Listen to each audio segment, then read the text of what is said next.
அன்பு தமிழ் நெஞ்சங்களே, அனைவருக்கும் என் பணிவான வணக்கங்கள்.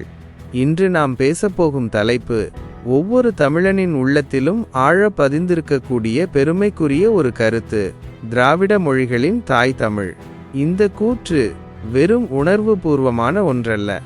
பல நூற்றாண்டு கால ஆய்வுகளாலும் வலுவான வரலாற்று மற்றும் மொழியியல் சான்றுகளாலும் நிரூபிக்கப்பட்ட ஓர் அசைக்க முடியாத உண்மை என்பதை நாம் புரிந்து கொள்ள வேண்டும். திராவிட மொழி குடும்பம். ஒரு அறிமுகம். இந்தியா ஒரு பன்மொழி தேசம். இங்கு பேசப்படும் மொழிகள் பல மொழி குடும்பங்களை சார்ந்தவை. அவற்றில் இந்தோ ஆரிய மொழிகள், திராவிட மொழிகள், ஆஸ்ட்ரோ ஆசிய மொழிகள் மற்றும் சீன திபெத்திய மொழிகள் முக்கியமானவை. இவற்றுள் தென்னிந்திய நிலப்பரப்பில் ஆழ வேரூன்றி இருப்பதுதான் திராவிட மொழி குடும்பம்.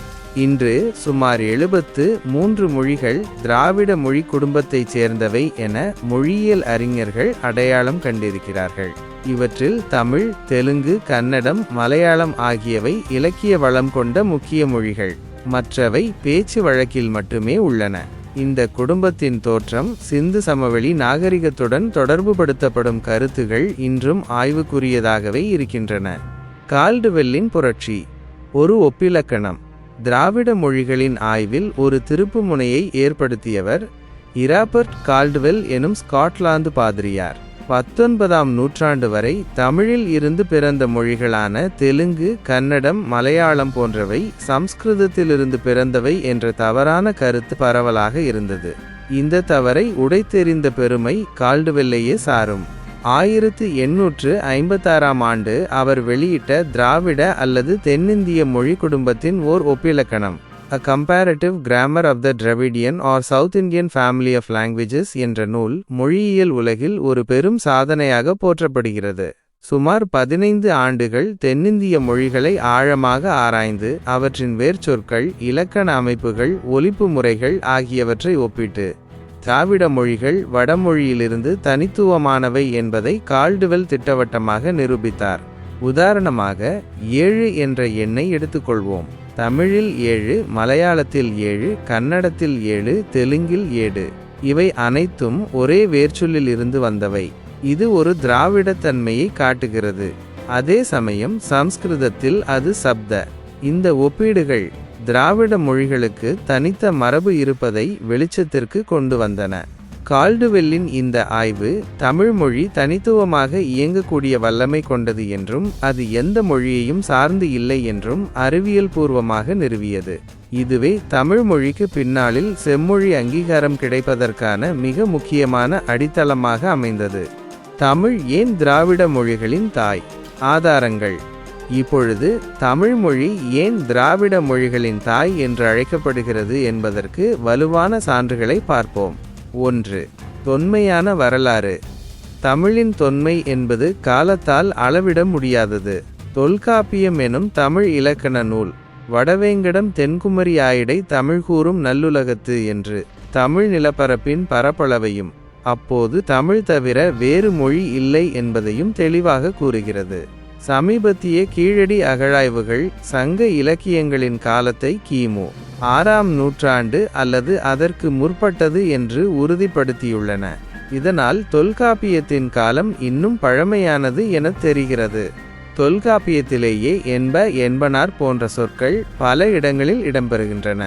இது தொல்காப்பியர் காலத்திற்கு முன்பே தமிழில் பல இலக்கண நூல்களும் இலக்கியங்களும் இருந்திருக்க வேண்டும் என்பதை காட்டுகிறது. ஒரு மொழி திடீரென பிறந்து செழுமையடைவதில்லை.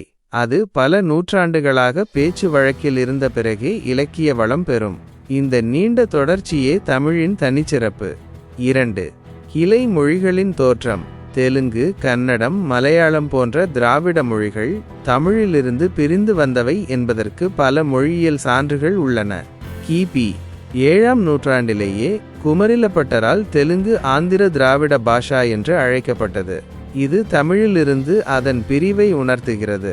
பேராசிரியர் சுந்தரம் பிள்ளை கன்னடமும் களி தெலுங்கும் கவின் மலையாளமும் துளுவும் உன் உதிரத்து உதித்தெழுந்தே ஒன்று பல ஆயிடினும் என்று பாடியுள்ளார்.